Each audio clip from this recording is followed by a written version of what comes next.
Okay, looks like we're live. It looks like we're live. Excuse me. There's 3 people. See, I always forget I got these numbers up here. I can see how many people are currently on here watching me. 4. So I know if you leave. Oh, back down to 3. What's happening? You're not supposed to be leaving. Oh, 2. What the world is going on? Come on, people. You're supposed to be in here talking to me and whatnot. So there we go. People are coming back in.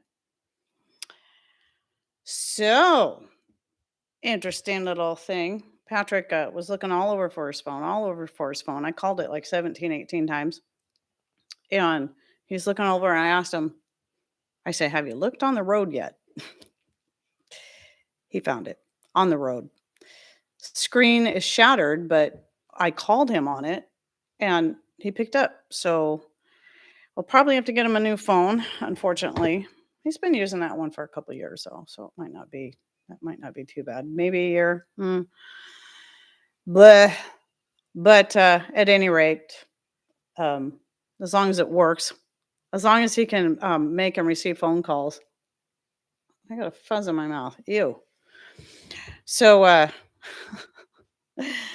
hopefully I can find one without having to pay an arm and a leg. I never buy like the latest, greatest phones that come out. I always look for the oldest one I can for the best price because yeah. First time I made it to live stream. Love your channel and Spark. Well, thank you. And I'm glad you made it in here. So yeah, I know there was people in here. We got, Tammy, of course, and Linda. I don't see Deb in here yet. Hopefully she'll be along shortly. And, Tyler usually kind of drifts in when he's able to make it. So, and remember the other day when you guys came in my live and it was like my computer clock was all messed up. It's fine now. I guess it just needed to catch itself back up again or something from that reboot that I had to then reboot from the reboot because it was all messed up. I thought it was going to give me the blue screen of death for a moment and it was fine. It's all good. So yeah, I'm going to wait another minute or 2 before we get started on the actual topic. That'll give a few more people time to get in here. I see we got 11 on here right now. So, oh, hang on. Looks like Patrick tried to call me, but it showed up as missed call. It didn't come all the way through. That's interesting. Anyway, yeah. Let me try. Sorry, guys. I'm going to try calling him back. Oh, wait, there he is. It just showed up as missed call. There, you're ringing. Are you going to bring your phone in and show what you did to it? It still works. Yeah. That's what happens when a car runs over your phone. Yeah, it fell on the road and then somebody ran over it. So I can hang up. It still works, though. I can call out and call in. I can't see the screen very well. I wonder if you can text on that. I don't know. I'll have to try it. That won't be the very first time that something like this happened. Last time it was me and I slammed I had the phone charging. It was sitting on my lap. And then I went to jump out of the truck and forgot the phone was laying on my lap. And then it was attached to the charger. And then I jumped out and slammed the door. Well, the phone had fallen and the cord was hanging onto it just enough that it was laying in the door. So I slammed it on the door. So that was when I had to get a new phone. So he's trying out the texting. Ew, that weird light right there. That's strange. Yeah, when I get done here, I'll have to see if I can order him up a new phone because, your text message came through. Well, that's good. Well, I guess at least we got that. New phone, Mama. Yeah, I think you should probably get a new phone. At least it will work until a new one comes in. So anyway, yes, Dusty. Dusty keeps using her husband's account and confusing us all. Dusty, shame on you. So anyway, boy, it's a little slow. Got 16 people. But guess what? It's time to start. So, remember, people, if I get cut off, we've done good the last couple shows, but if I get cut off, I have a backup stream linked in the description box down below. It's currently set on private, so you'll have to give me a few minutes to switch over, but I will let you know for sure in chat if I'm going to switch. If I've covered all my points and we're just chatting, I probably won't start a second stream, just so you know. But I'll let you know in the chat before I leave here and then go to try to start the second stream if I'm going to do that. So you'll know either way. So anyway, Rain Country vacuum sealing food, take 1. Here we go. So I'm not really covering anything different than what I've covered in the past, but I thought it's one of those things that it's always a good idea to just do an update every now and then. Because I think I think I linked to the very last one I did video where I was talking about issues with vacuum sealing, like some of the common issues people have or may have in regards to that. Why they might not be getting good seals on their jars and whatnot. Excuse me, using the vacuum chamber and so on. I was doing fine until I started talking. Hang on. I didn't open the thing, so it's chiming at me again. But I also linked to the video on how to use Patrick's vacuum chamber, which he is still making and selling these. This is a brand new one. This isn't the one I use. I just grabbed it because it was easy. But so since I mentioned the vacuum chamber, let me just bring up the fact that there's the main reason why Patrick designed this in the first place was back in 2020 when everybody was getting into preserving their own foods, canning, dehydrating, and they could not get. It was impossible for a while to find these. These are the Food Saver tops. I didn't bring a jar in here. Dumb. Anyway, these there's the wide mouth and the regular mouth, and these will slip down over the top of your jars. So you put your canning jar in place. It can be a used canning jar as long as it's clean. And it has to be one of the metal ones, not the Tatler reusable ones. And Patrick's listening to me. Thank you, Patrick. I was actually this was the very jar I was going to bring in. Thank you. So it slips down over like this. So you got the wide mouth for the wide mouth jars and the regular mouth for the regular mouth jars. And then you have some kind of pump that you're going to insert in here. So Food Saver has their own setup with their electric machine that will fit into this little port. And then you just turn it on. And then you also, I happen to think to bring this one in. I only bought this to try it out. You can also use the Food Saver electrical hand pump. Let's see. I can't remember. Do you take this little thing off? I think. Or no, I think you can just use it like this. Yeah, because it has this silicone thing. So you don't even have to take this apart and there is a little port you can slip down in there, but you can also just do it like this as long as it gets a good seal around there. But this jar is already sealed, so you can hear it bogging down. So it doesn't need to be sealed. And that can be a handy way for people who which is going to be a little less expensive than buying a Food Saver. And especially if you're not using the Food Saver bags to vacuum seal, you just want it for jars. This little electric one could be, it's battery operated and it's rechargeable. I only bought it so I could try it out and tell people what I thought and see how it worked.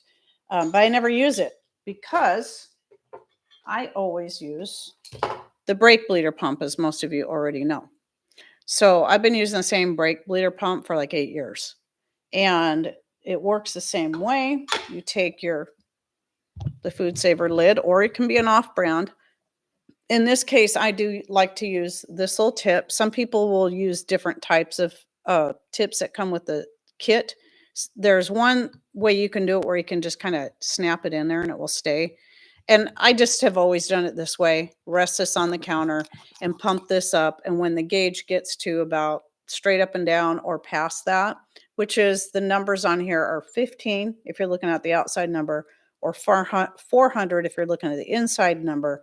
I usually go past that or just keep pumping for as until the needle stops moving, and then you'll get a vacuum seal on your jar and you should be able to pick it up by the lid without issue.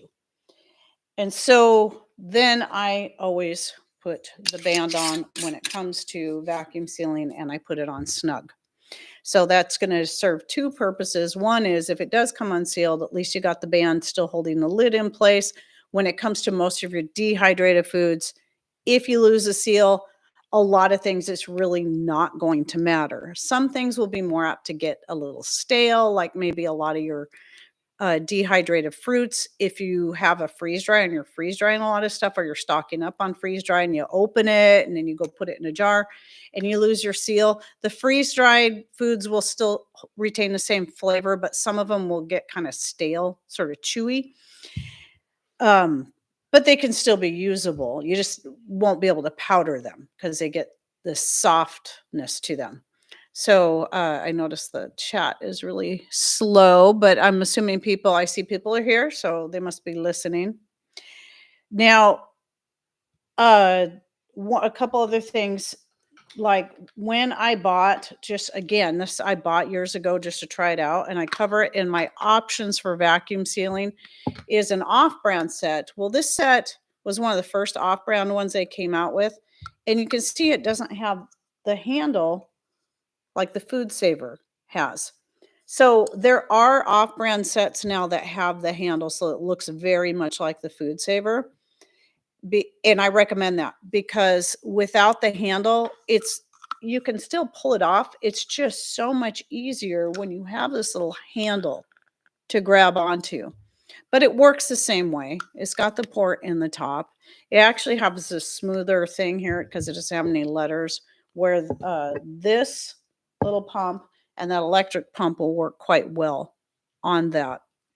So the one thing I did like better about the off-brand set is when it comes to the Food Saver, see how on this one, this silicone comes out? Now look at the Food Saver in the wide mouth in comparison to the regular mouth. See how that kind of sticks out a little bit? I never have this slip out when I pull it off.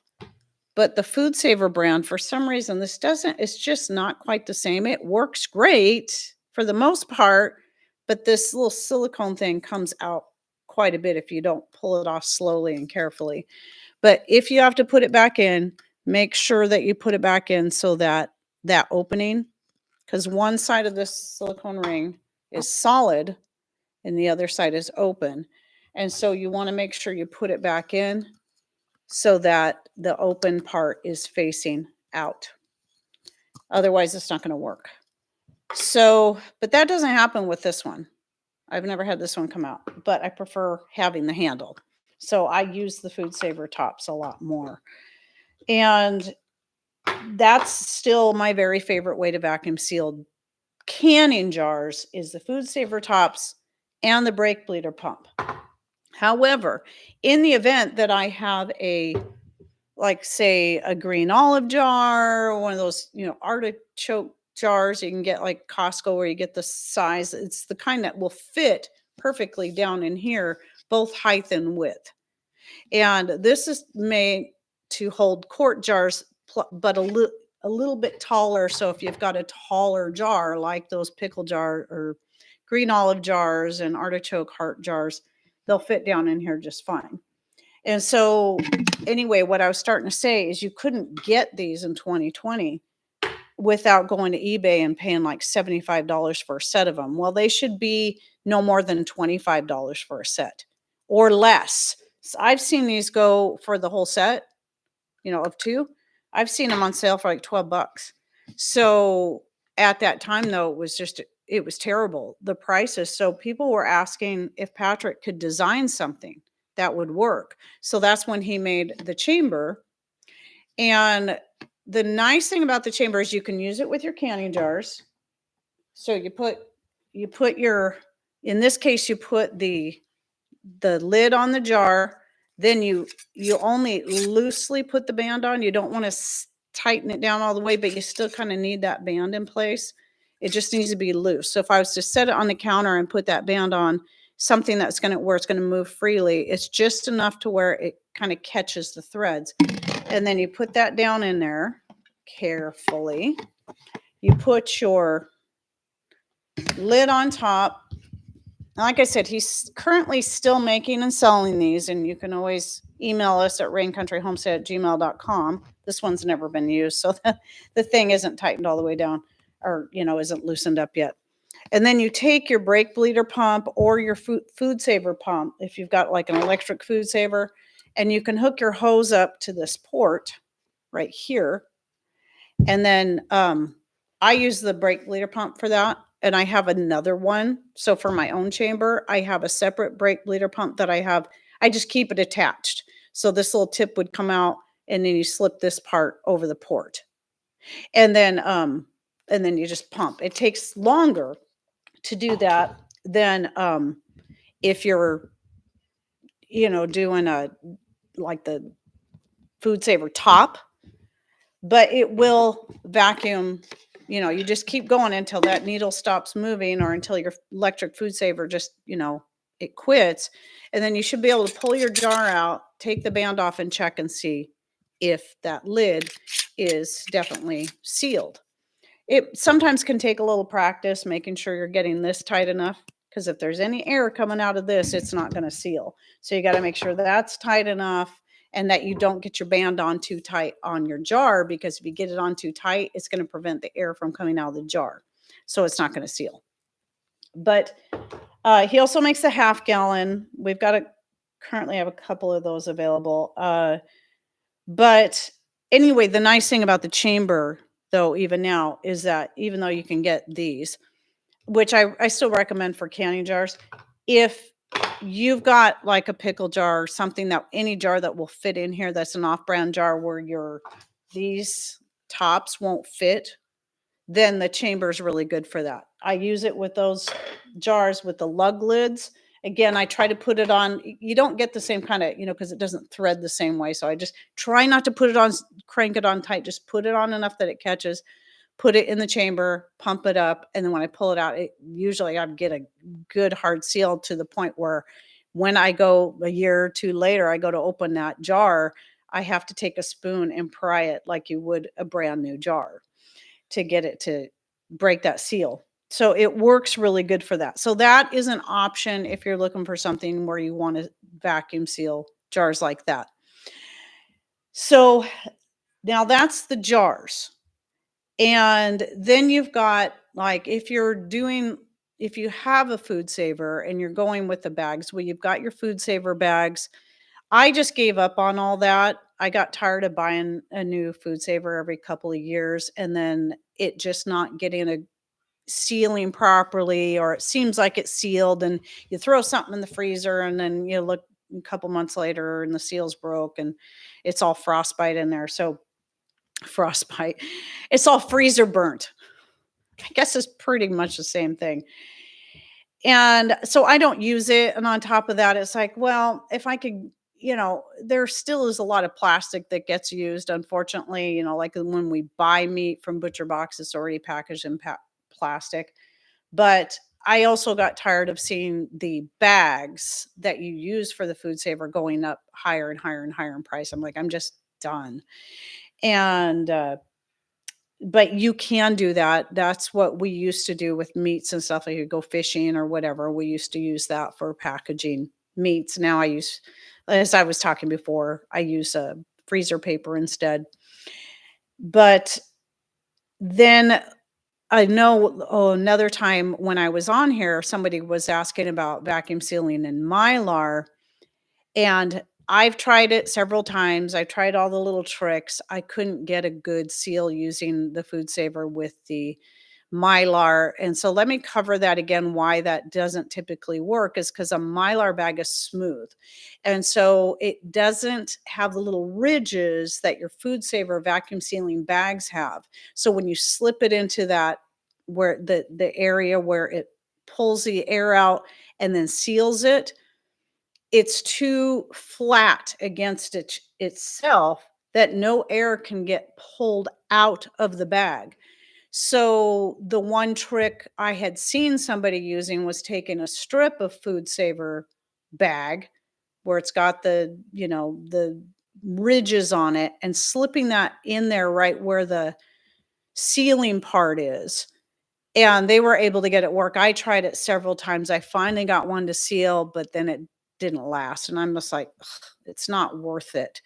In that case, if you're one that does like to use oxygen absorbers, you're better off just going with an oxygen absorber to get it to, get a good seal and vacuum down. Well, you'd still seal it like with a flat iron or something after you throw in that oxygen absorber, after you push out as much air as you can first, throw in the oxygen absorber and then seal it up. And that will work like a vacuum seal. I just try to avoid using those stupid things because it seems like half the time you get a bunch that just don't, like, you get a package of them that just doesn't work very well. Even and no matter how fast you open up a package, you got to work quickly, put that in a jar, vacuum seal all those little oxygen absorbers up in a jar so that they're still good when you need it. I don't know why they don't individually wrap them, and that's a pain. Maybe they do now. But I did forget to show this pump. This is the pump that came with this cheap set. And it does work. You put it like this, and so it is another hand pump, and you pump it more like a bicycle tire kind of pump. But it is a little chintzy. After a while, I tried it quite a few times, and it does work, but I like the brake bleeder pump a lot better. I think this thing over time, I think I paid under $20 for the full set with the pump and with the 2 tops and a couple of hoses or something like that. But I think over time that thing would just be trash. So I just don't even use it. But that's probably what's going on is this is why the comments is people are coming in and then just starting from the top. So while I'm talking about that, let's cover some of the types of foods that you can consider vacuum sealing. So if you're talking fresh foods, yes, you can vacuum seal as long as you're going to store it in the fridge or the freezer. So just like we used to do with the meat, I used to vacuum seal the meats into the Food Saver bags and then freeze them, and that was good for a while until the Food Saver stopped properly sealing the bags or vacuuming them, or sometimes it was one or the other or both. See, do I have a good place to buy freezer wrap cheaply? I like to stock up, but I can't afford a lot. I have a couple of rolls of the brown. I don't think it really makes a difference if it's brown or white because you still have to have that coating on the inside, and that's what matters. I have a couple of rolls that I got from Amazon. I don't have a link to share with you, but you can look around there. I wouldn't say it was super cheap. I don't remember what I paid for it. It was a while ago. But if you're talking about let me start that over. So as long as you're vacuum sealing the fresh foods for keeping in the fridge and to extend their shelf life in the fridge or to keep them from getting freezer burnt in the freezer, you can do that. However, if you're vacuum sealing jars and trying to freeze them, I've tried that with a few different things. You don't want to do that with liquid because the jar, if you're freezing liquid in jars, you have to keep it open so that as the liquid expands, it's not going to crack the jar. And then you go back and put your lids on.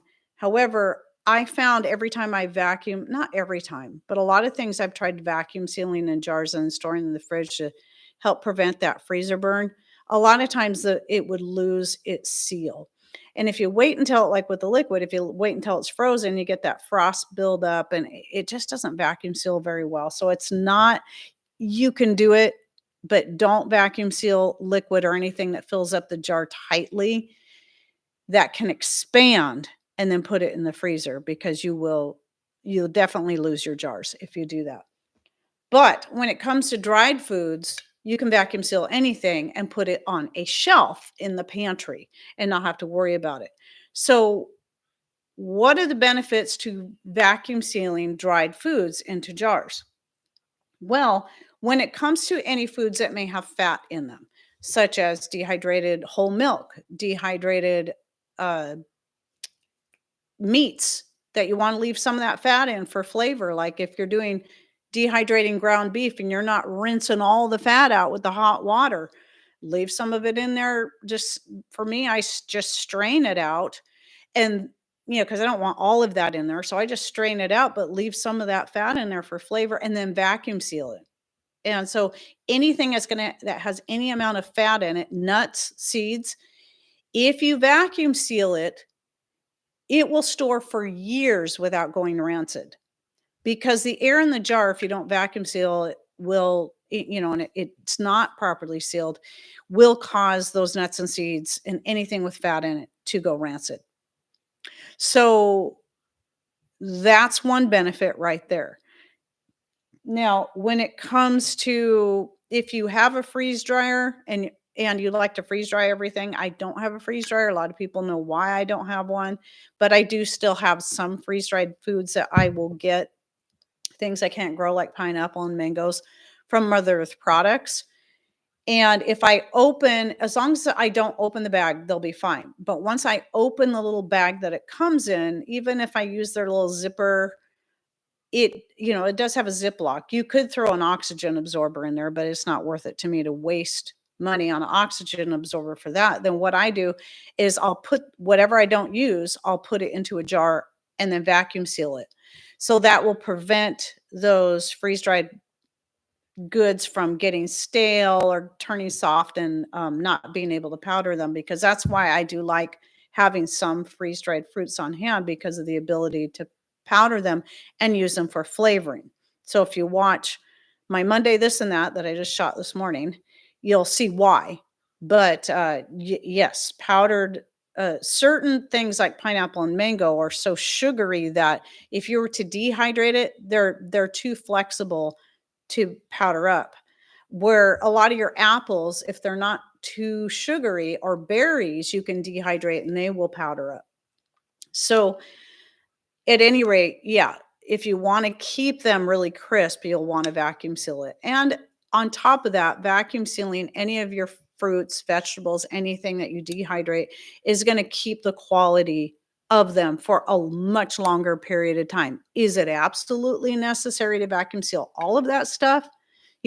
Talking about not fatty foods. Yes, it is absolutely necessary, but fruits, vegetables, and herbs, not necessarily. Um, I vacuum seal the raisins because I don't want them to turn to hard little rocks. And same thing with apricots and figs that have been dehydrated. I don't want them turned into rocks, so I vacuum seal those. The apples aren't absolutely necessary, but I do because it's going to preserve their flavor and just quality over time. Same thing with herbs. Herbs are the one thing that, because herbs can get really, really dry. That's one thing that can hold its flavor and quality a lot longer than some things without even having to vacuum seal. But if I know it's going to be in storage for a long time, because I got a lot of other jars to work through, yes, I always vacuum seal. And anytime I vacuum seal my jars, I keep them out on the counter for at least a day and then check them to make sure the seal has held before I put them back in storage. Because I've made the mistake, like with nuts and a few other things, of not checking, or go back in there, find the seal had been lost and those nuts ended up going rancid. Now, like something like this, I found a jar of apples where it lost the seal and they were fine. It just depends on the food, but I still recommend vacuum sealing. Now, this is an example. These are apples from 2018. Some of my oldest remaining apples. But the other day, last week, I thought I'd used up all my 2016 and 2017 dried apples. I was wrong. I went to pull out some apples because I was going to share them with the grandbabies. And I found, oh no, that was when I think it was when I was making I was wanting to powder up some more apples to refill my apple powder jar that I keep in the kitchen, and I found I had a jar from 2016 and jars from 2017. And I'm like, I wonder if these are any good. So I opened them up. They were still good.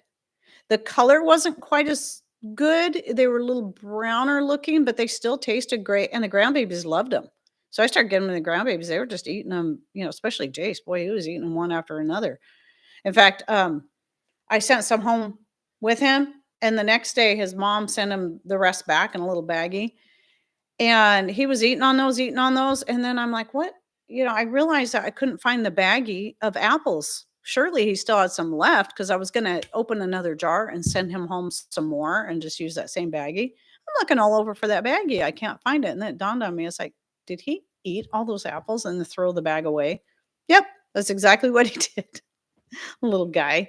So he's the one that's gonna be 3 in May. So at any rate, I haven't opened this particular jar from 2018 yet, but I know these are gonna be good. Actually, no, I did. I did open them up and try one just to make sure they're just as good as the 2016, 2017 ones. Still good. Still good as if I just vacuum sealed them yesterday or last month or last year. Yet these are from 2018. So that just goes to show you that properly storing a lot of your stuff, you can get years and years worth of food storage out of a lot of this kind of stuff, especially your dehydrated goods. So let me look. Okay. And then I want to cover lids. Hopefully I don't forget to cover lids, but I know I mentioned it a little bit, but I want to do that again. But I want to talk about powders. So I know I've recently done a show about food powders, but I just want to remind everyone that while you can vacuum seal powders into jars, it takes one extra little step you got to do if you want to make sure that you're going to get a good seal. So before you put the lid in place, you got to put some kind of barrier over the top of the food. So it can be a chunk of paper towel, a piece of cotton cloth, which is what I always use. And if I open that jar, I'll just wash those out. I usually just wash them by hand, hang them dry, and then I can use them again. You can use, a lot of people like those little paper muffin liners because they fit in there nicely. They're round and they're small. Anything that will prevent the powder from getting sucked up under the lid. Because if your powder gets sucked up under the lid here, you're not going to get a good seal on the lid. You might think at first that it's sealed, but then you leave it out on the counter for just a little bit and that seal's going to come undone because the powder is going to prevent that good solid seal that you need. So now let me talk about those lids again. I highly recommend using metal lids, preferably metal canning lids that you've already used for canning. I find those work the best. And I'll use them again and again and again and again until they get to a point where maybe they're too bent or the little sealing part on the inside, that little gummy part, is just too hard and dry or damaged that it doesn't seal anymore. So metal lids are the best. Your Tatler lids, or what's the other one? It's the son of the Tatler lid guy went out on his own, Harvest Guard or whatever that is. It's a similar style lid. Those are not the best for vacuum sealing. You may get a seal, but it may not always hold. So I have also made that mistake where I was using the Tatler lids. I'm trying them out. I'm like, well, these actually work. And so I was vacuum sealing jars of peanut butter powder, organic peanut butter powder, which is got some fat in it. Then, a couple of years later, go pull one of those jars out and found it had lost its seal. And some of them didn't, but some of them did. And the powder, at least it was only the powder on the top, had a rancid flavor to it. But I was able to dump some of that out and keep going down until I found some that tasted fresh.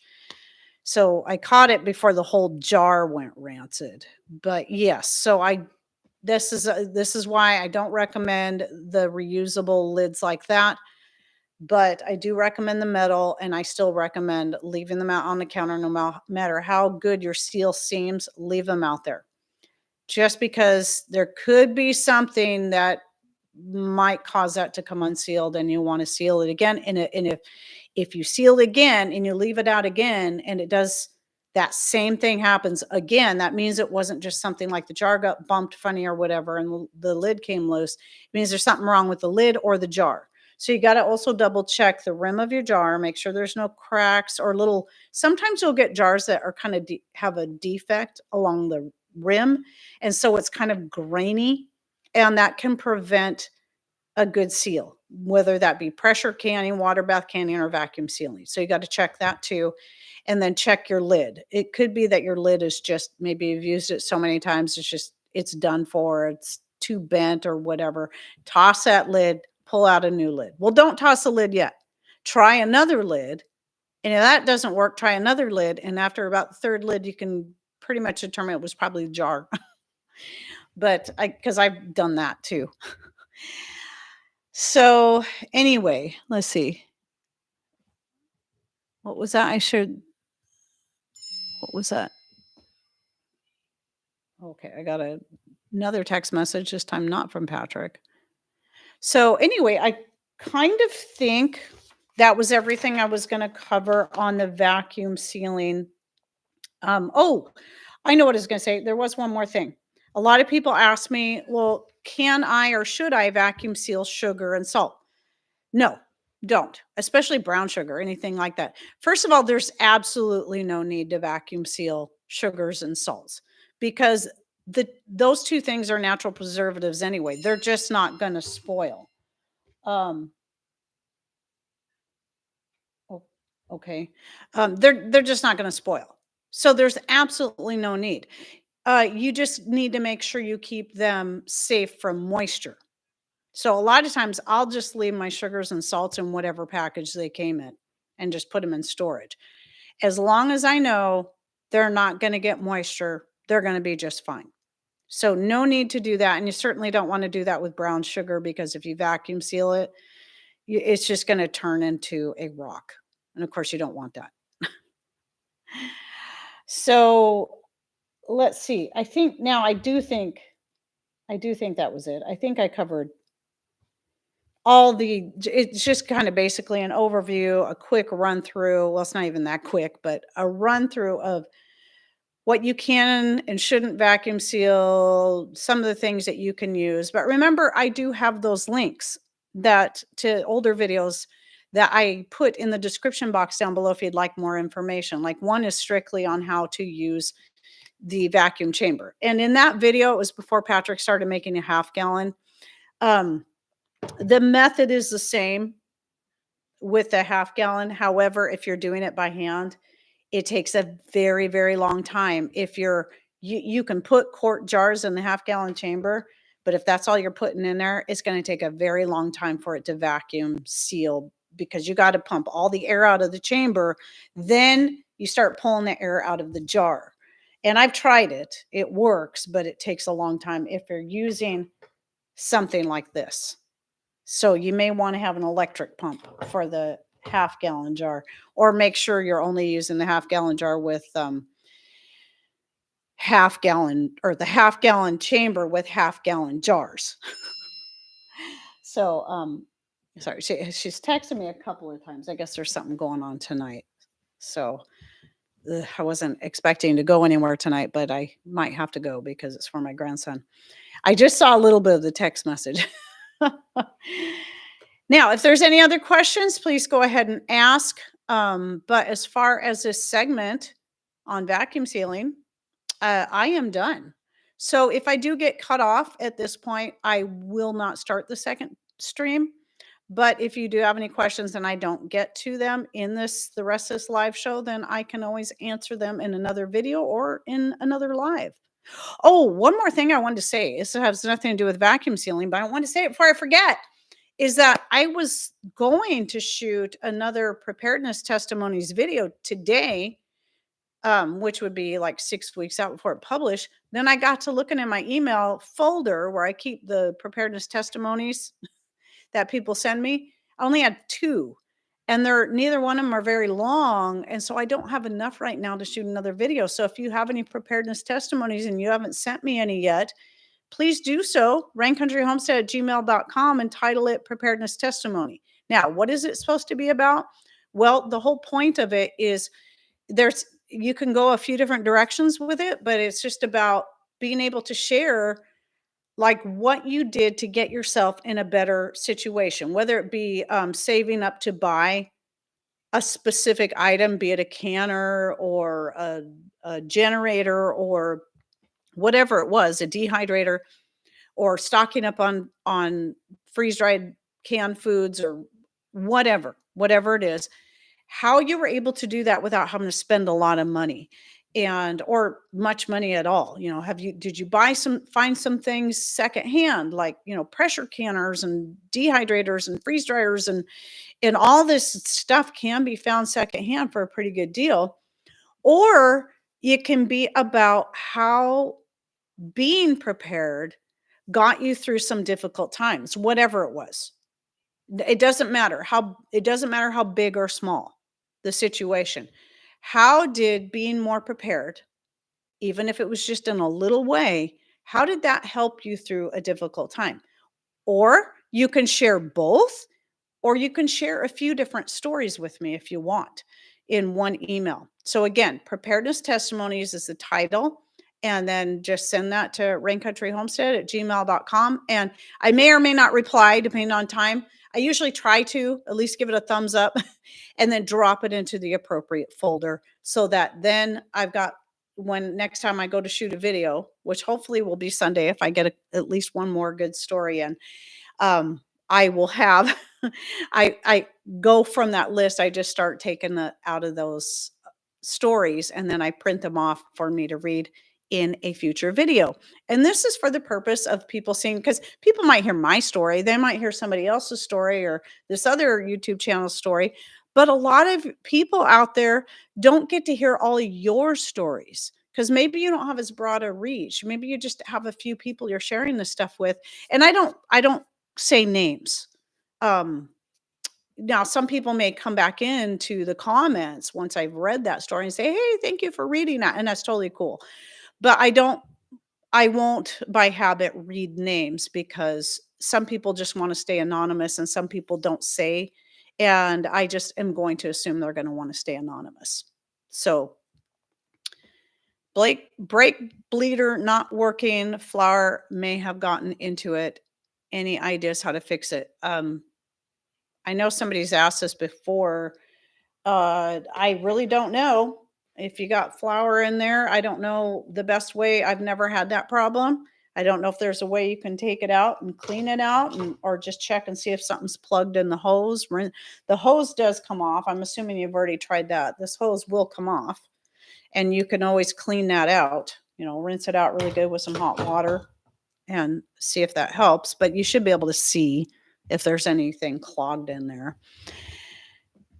I have problems vacuum sealing jars that are not ball. Any suggestions? I don't know what to tell you.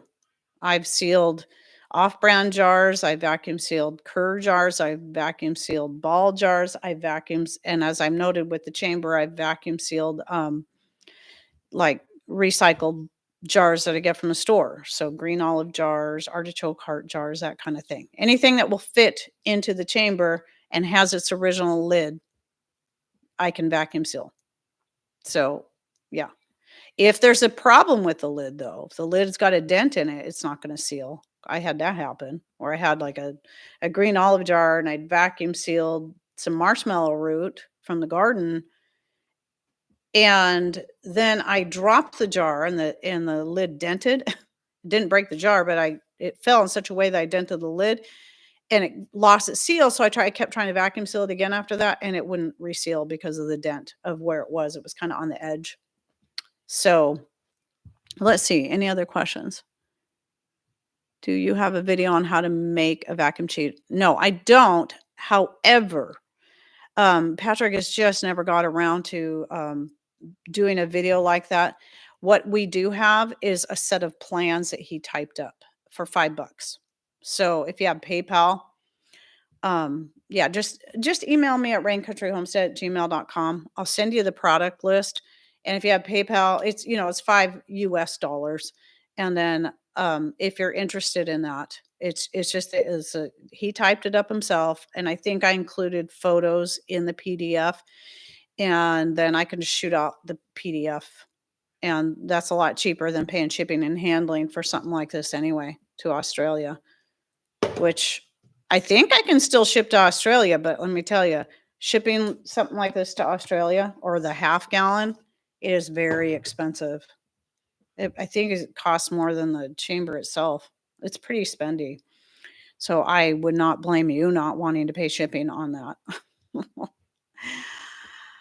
Okay. Now, any other questions, anyone? I hope Deb's okay. She's probably just busy with grandbabies or whatever else going on. That happens. I get it. I get it. Just like getting that text message I'm going to have to check from my daughter-in-law. It sounds like it's something going on at church. Let's see. Thank you. Very interested. Yeah. Yeah. Shipping to Oz is very expensive. I have actually surprisingly have shipped quite a few items over there, especially when I have my Etsy store, and to New Zealand. But yeah, expensive. I think it's more expensive than shipping to the UK, but that's pretty expensive too. But I can't even do that anymore because I don't have a VAT license, and they want you ever since I left Etsy, it's like, well, I don't, Etsy had their own VAT license so that um the because they got to pay the VAT, and that gets added into the cost. And I don't want I'd have to apply for a license, and I decided I'm not going that route. And then the same thing with Canada. I don't have to have a license to send, but I just think it's terrible that then just across the border, they have to pay duty tax on anything that they order from the United States. They pay it to their own country, but they get charged. So it gets held, I think, at whatever their local post office is. I think they have a different name for it. And then they have to go pick it up, and then they have to pay a duty tax unless that duty tax got paid ahead of time. So crazy. I tried to buy a book and was going to pay about $50 AUD in postage. Crazy. Yeah, I'm not surprised. I wonder if here in the United States they have something called media mail. I have never used it, but you can use media mail to send anything that's a book or a CD or a DVD. And when you do that, the postage is a lot cheaper. But I always forget it's such a thing. And I think it can be any size book. But yeah, so I don't know if Australia has something like that. Might be some you could check, because I keep forgetting we even have such a thing. My daughter uses media mail. Now, Tammy, isn't that strictly just for, am I correct? Isn't that just for things like DVDs, CDs, and books, and that kind of thing? If I remember correctly, it is, but it is definitely cheaper. And I don't know if the reason why that is because a lot of the kind of stuff that people are sending might be like educational something. I don't know why it would be cheaper, because some books can be pretty heavy. You get a big thick book, that's pretty heavy. The book is prohibited here in Australia, unfortunately. Oh. Yay. Isn't it fun having all these rules and regulations when you supposedly live in a free country? There's Deb. I forgot it was live day. I am sure you're a very busy lady. So no worries, Deb. I forget things all the time. Just like Patrick. You missed it. He forgot he had his phone sitting on the bumper of his truck, and he drove off, and it fell onto the road and then got ran over. It still works, but it don't look very pretty. It's not very pretty. It still works, but you could barely see the screen. It's just shattered. So I'm gonna have to see if I can find a good deal on a different phone. Yeah, Tyler hasn't made it either. He's probably either Terry's kicking his butt around the farm or he's taking care of goats. Who knows? Or maybe he's fixing fences. Uh, we like to give we like to give Tyler a hard time, just like he gives us a hard time, right? Yeah. We have fun. We have a lot of fun in here. So for those people who are their first time in here, you know, you've been missing out on all the fun. Yay for fun. We like fun. Are my hands backwards? My hands are backwards. There. Okay, I have my hands. There we go. Yay! We have lots of fun here because we can be goofy. We can talk serious. We can share information. We share information in chat, and then we can give each other a hard time because it's fun. And I love it because I can give people a hard time and they know that I'm joking.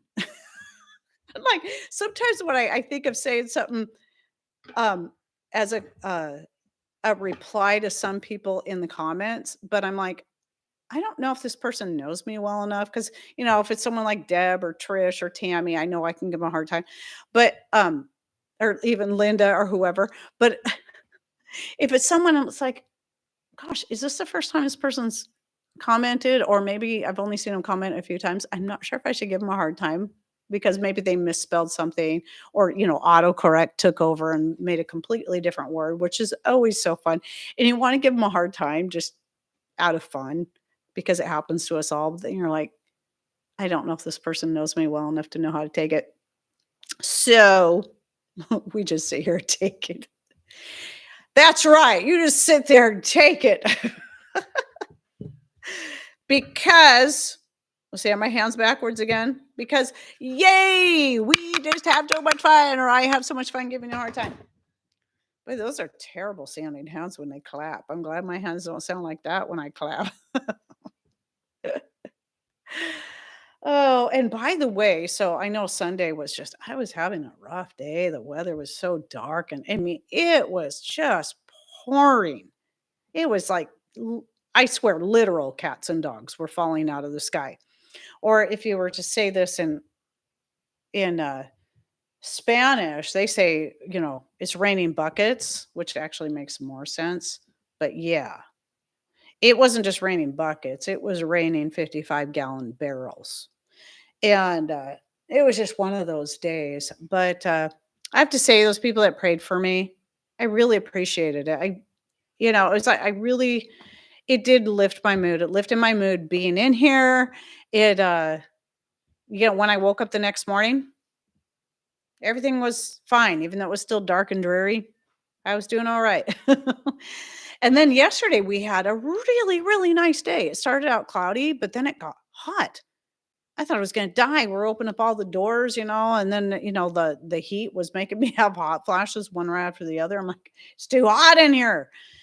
But it was like, man, we needed it. The chickens were just all like, "Oh, I'm just gonna lay in the sun because there's actually sun today." And the dogs were spread out on the deck. And yeah, everybody was happy to get sun. It was definitely nice. I had all three grandbabies, and I didn't want them playing out on the back deck because the back deck gets really dirty, and I hadn't had a chance to hose it down really good because I'm back and forth. I slipped my shoes off just outside the door, but I still track chicken poop and whatever else up onto the deck, so I didn't want them just playing out there, not knowing what all could be out on the deck. So we did let them play on the front deck, which is much smaller, for a little while, because at least that stays cleaner. Uh, too much for my old lady body, but that sun was nice. Yes, it was definitely nice, and, I was able to air out the chicken coop some. I'm letting it's not rainy, it's not so sunny today, but it's decent enough that I've got that chicken door in the main door to the chicken coop wide open to help it air out in there. We're still having issues with water when it rains that heavy with water getting into the coop, and so I try to get it aired out as much as possible and throw down some fresh straw. So, but yeah, I mean, my chickens didn't lay a whole lot of eggs the last couple of days because it was so dark and dreary, and when it's dark and dreary like that, you just don't get as many eggs, just like as if it was middle of winter. But it was nice. So I've been getting, still picking away, getting a little more garden cleanup, things ready. My tomatoes, most of my seedlings are doing really good, but my aromas, I got a few come up, but they look sad. So I decided that, forget the aromas. I'm going to go ahead and plant some, forget the name of it. It's a real pretty tomato. It's about the size of a Roma, and it's a black something or other, but it looks mostly black and red, and it's a real tasty one, so I decided to pull out some of my seeds from that and plant that in place of the Romas, even though I'm gonna have with the seeds I have coming up, I'm gonna have way more tomato plants than I'm gonna need, but I prefer it that way because you don't know if some of those starts are gonna die, not make it through, or whatever. And if I have extra giveaway, I give them away. I give them away to locals, and it's like, "Oh, got lots of tomato starts here. You want some?" And so I'll do that. I still got a couple more marshmallow plants I wanna dig up and make more space out there, and I got some comfrey I need to dig up. I'm noticing all the comfrey starting to pop up in the front yard garden. I need to dig that up before I put my potatoes in because I'm getting really close to putting my potatoes in out there, and I need that comfrey out of the way. So, but I can most likely find someone to give those to as well. So I foraged henbit and purple dead nettle yesterday. Cool. Oh, I was going to check and see if especially it was such a nice day, I was gonna see if I got any dandelions starting to bloom yet. It might be. I'm looking forward to getting some dandelion vinegar going and then dehydrating a bunch of those. Yeah, the mortgage lifters, Deb, I couldn't believe those. I'd never tried to grow them before. So somebody from Canada sent me a package of them. Those were the first ones to pop up. It's like hair in there in that little pot, just but my purples have now done the same thing and have caught up. But the mortgage lifters were the first ones to pop up out of the ground, out of the soil. I was like, yes. It's autumn here now, and it's actually our growing season. So I've started planting seeds. I have had, wait a minute. I know it's autumn for you because your winters are summer and vice versa. So do you grow through your winter then? I know a lot of people around the states do. Um, especially people who live in warmer climates can do that if they have a greenhouse. Here, I think temperature-wise, there would be things we could grow in our greenhouse that would be fine. The problem is we just don't get enough sun, especially through the whole winter. I mean, not that we don't ever get sun in the winter because we do have some really beautiful days, but there's just not enough consistent sunlight. It's so dark and dreary. And so I did one year try to grow lettuce in there. You think lettuce would do really good because it tends to like cooler. It just sat there. It started to grow in the fall and then sat there and didn't grow for all winter. And then when it got to be spring, it started to grow. When it started warming up, it finally started to grow. I'm surprised it stayed alive. But I don't do that anymore because the greenhouse right now is the one place the chickens have in the wintertime when it's super, super wet to be able to take their dust baths and have a dry place. It's one of the very few places. Some places are fine depending on how wet it is, but the greenhouse is the one place I know is the driest. But what I'm hoping we can get done this year is get that the chicken yard that's just outside of the coop fully covered. That will also help prevent water from getting in, the rainwater when it's raining hard like that from getting into the coop, because there's a couple of different ways it's coming in, and also give them a dry location to hang out so that I can either start doing more stuff, try doing things again in the greenhouse during the winter, but also I hate getting to where I really hate having them in there, especially with the golden comets, because they get on top of everything. They knock everything down. They knocked down almost all of the pots, the long ones I had in the windows in the greenhouse, and some of them because they were old and fragile from the sun, just shattered when they hit the ground. And so, yeah, I'm giving y'all a shower again, or at least my computer. Um, they're just so naughty. I was nervous to let them keep running around in there with because I got some new pots and filled them up with soil, and I'm like, I hope they don't jump up on here because they still need this dry area to take their dust baths, but I got to get stuff started in my pots in the windows of the greenhouse. So what I did was, Patrick had made me a couple of years ago a bunch of stakes about this tall. So I'm putting stakes on the outside edges towards, away from the window in each pot, hoping that would discourage them from hopping up there. And so far, it seems to be working.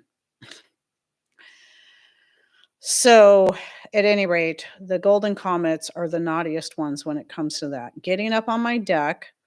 I've always had issues with chickens finding ways up onto my deck and then getting into the bigger pots that are on the deck. But no, these guys go beyond that. They get up into the smaller pots that are sitting up on shelves. The shelves outside the greenhouse, the shelves in the greenhouse, the shelves up on my deck. They are so naughty. They're good layers and they're nice chickens, nice enough chickens. But when it comes to that, they are so naughty. And yeah. So I have to find one of the things I use, and some of you know this if you follow me for a long enough period of time, was years ago I had a lot of hanging pots. Then found the hanging pots weren't the best idea for a lot of things. So I took everything out of the hanging pots, stopped using them for that, and then took the metal part, which is like its own little fence, and started putting them over the top of pots. They look nice and they keep the chickens out. Those little jerks.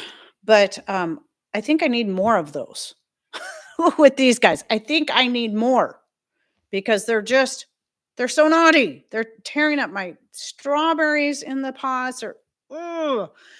I do have some of that cheap wire green fencing, but a lot of it's just getting so bent. I need to pull out some more that you can cut it and make it fit around a pot. That usually works pretty good too, but they're also pretty good at knocking that out of the pot somehow. Those little jerks. So, oh, and by the way, speaking of seeds, in case anyone's new to my channel or new to my chat or whatever, I am still selling seeds. In fact, I haven't told anyone this yet, so you guys are going to be the first ones to hear this because I haven't put it on the list yet because I don't know how many packs I'm going to get. But I realize I wanted to save enough arnica seed. It's one of the only seeds I saved last year. Kind of felt a little guilty, but I wanted to make sure I had some seed. Once I got all these arnica plants started, the seedlings coming up, I see just tons of arnica coming out up in the main garden, so I probably don't even need these seedlings. But I still have a bunch of arnica seed left that I saved from last year. I didn't realize I had that much. And so I'm going to make up a few packs of arnica. So if anyone's interested, uh, email me at raincountryhomestead@gmail.com. I will try to get to making those packs today so I can see how many I have, and it'll be first come, first serve. But I will also send you a product list with the rest of this that has a list of the rest of the seeds I currently have available. The arnica are not on there yet, just because I don't know how many packs I'm going to get out of that seed. But if you miss out this time, I should have quite a bit for next year. It's amazing how much seed I can get off of even one flower. Obviously, I'm going to be wanting to save a lot of the flowers to dry them up and use them for, adding to my joint and muscle rub oil to use for soaks when I break or sprain a toe or an ankle again. But I will definitely be saving some seed. Um, So yeah, if you miss out this time around, I should have some next fall. I'm pretty sure. And I'm getting a little nervous because I don't see my mullein popping up yet. Mullein is a perennial, so all of my mullein should be coming up, but I don't see it coming up yet. Though I should have had a plenty of seed fall from the plants that even if my perennials, my old mullein doesn't come up, I should get some new mullein, but if I don't get any of my older perennial plants, I won't have any mullein seed to sell. So I'm nervous about it. I'm hoping I do because I was hoping to have mullein seed to sell this next fall. And if I only get brand new mullein plants, well, I won't have any seed until for another whole year. Deb, I really appreciate you saying that, especially since you're in Florida. And, all my stuff is we're in like almost opposite climates. But my assumption is that if I can grow it here, any of the acclimated seed I get from here should do good in pretty much any climate. It's getting seed from climates that are hot and dry that don't always do well here. Um, but then again, my concern would be if it's acclimated to here and it goes to a hot, dry climate that maybe it's too hot and too dry and it could cause the plants to wither because they're not as heat tolerant because they're used to our climate. I lost my mullein in the recent flooding. Oh, bummer. Gosh, I'm wondering. It seems like I should see some new growth coming up, but maybe it's just too early yet. But I see my valerian coming up. I see the arnica popping up all over out there. My marshmallow coming up. What else? What else is a perennial I got? Well, new strawberry leaves are starting to come on to my strawberry plants. Um, what else? What other perennials are coming up from the ground? Oh, my rhubarb, of course. The rhubarb's blowing up out there.